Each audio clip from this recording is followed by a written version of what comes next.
Hi, friends. Welcome to episode 64 of Mind the Gap podcast.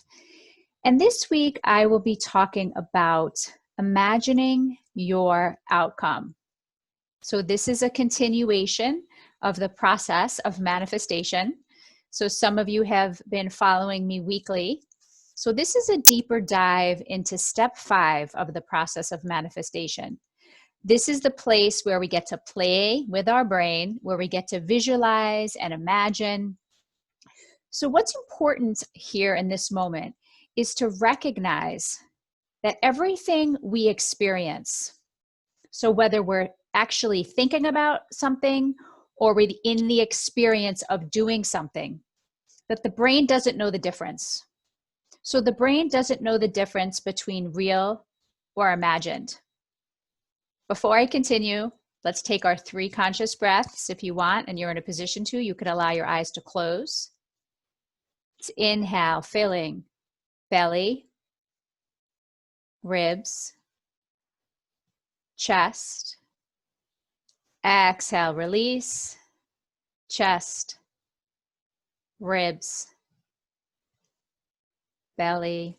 Inhale, full breath, filling belly, ribs, chest.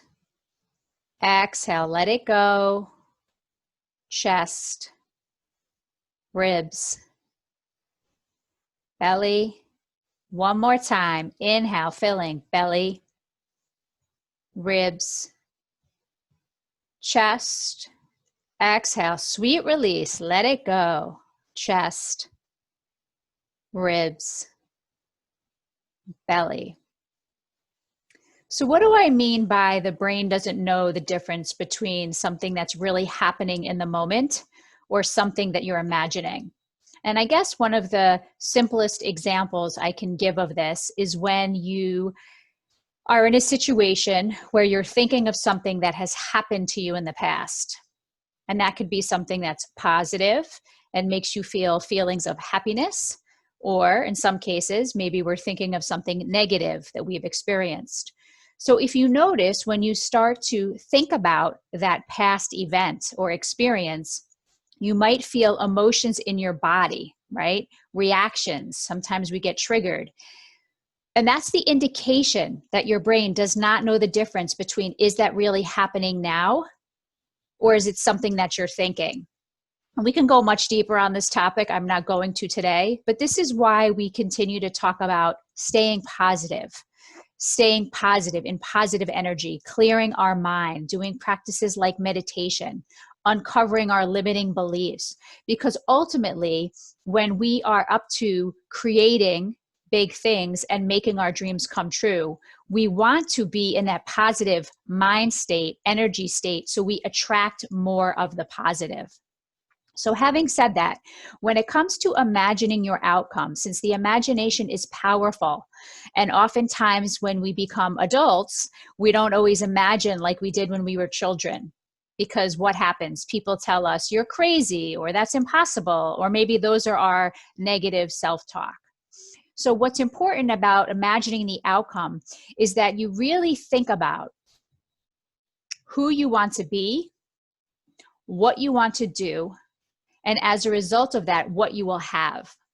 So I've talked about this in previous podcast episodes. So if you're following along, awesome.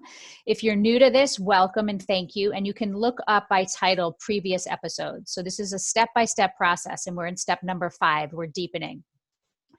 So when you consider who you want to be or become, what you want to do, and then what you want to have, that is the starting point, right? So if you've been following along each week, I will assume that you are clear now on at least one area of your life that you want to focus on.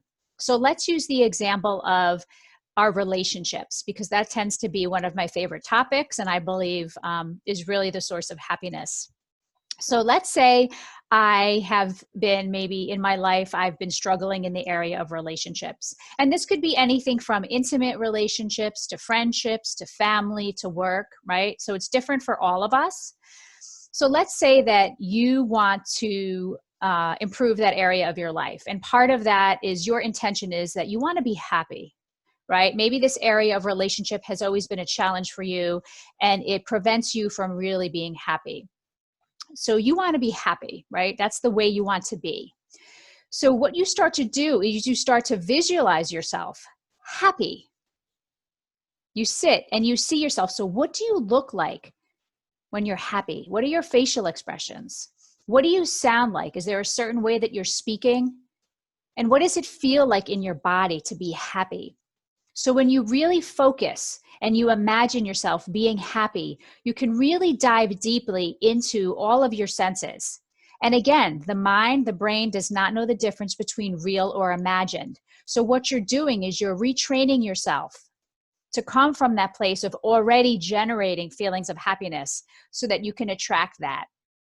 The next step is, what do you want to do? So you can visualize yourself perhaps doing things like engaging with friends or engaging with a loving partner or engaging with family, right? So you can actually see yourself maybe doing different activities, sharing a meal or going for a walk or having an intimate conversation, right? So again, when you visualize yourself doing those things, what does it feel like in your body?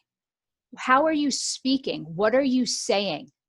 What are you hearing? So maybe you hear the other person affirming you and acknowledging you and appreciating you. Okay, really important. And then the other area is, what do you want to have? So again, staying with the relationship example, maybe you want to have multiple circles of friends and social outlets. Maybe you want to have actually a relationship with an intimate partner. Maybe you want to improve a relationship with a child or a family member. So again, staying with the visualization and imagining, what does it feel like when you have that? So you act as if. What does it feel like? What do you sound like? How are you showing up? How are people looking at you? Are you starting to have the experience where people really want to be around you, right? Where you're fun to be around and you're enjoyable to be around. So as you do this practice, and I'm going to suggest that you do this imagination visualization process every day for no less than 7 days. Ideally, you want to do it for 30 days. And every day, you can set a timer for 5 minutes, and you want to imagine the outcome. So who do you want to be? What do you get to do? And what do you have as a result of it?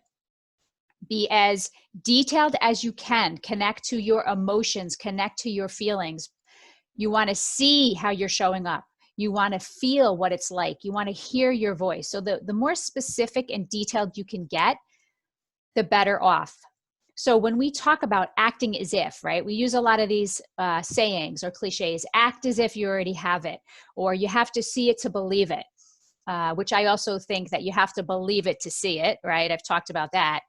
And the reason why we do that, again, is to put ourselves in the present moment, in the experience of having it already happened, so that we can generate those feelings, those positive feelings. And when we send those feelings out, there's something that happens. We start to be guided. We start to be directed. We start to be led to the people and the places and the opportunities.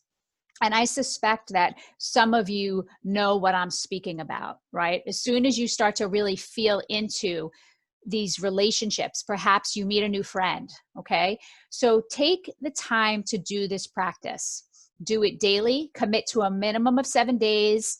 Ideally, you want to do it in the morning when you first wake up, when your subconscious mind is fresh.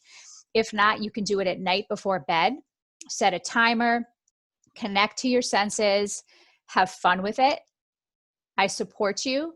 If you'd like additional support, reach out to me on my website, stephaniefilardi.com/activate. That's stephaniefilardi.com/activate. Thanks for listening. And if you like what you hear, please share it with your friends, your family, your loved ones. You can help them, right? So we're all on the same page. And if you really love it, I would love for you to subscribe. So take care.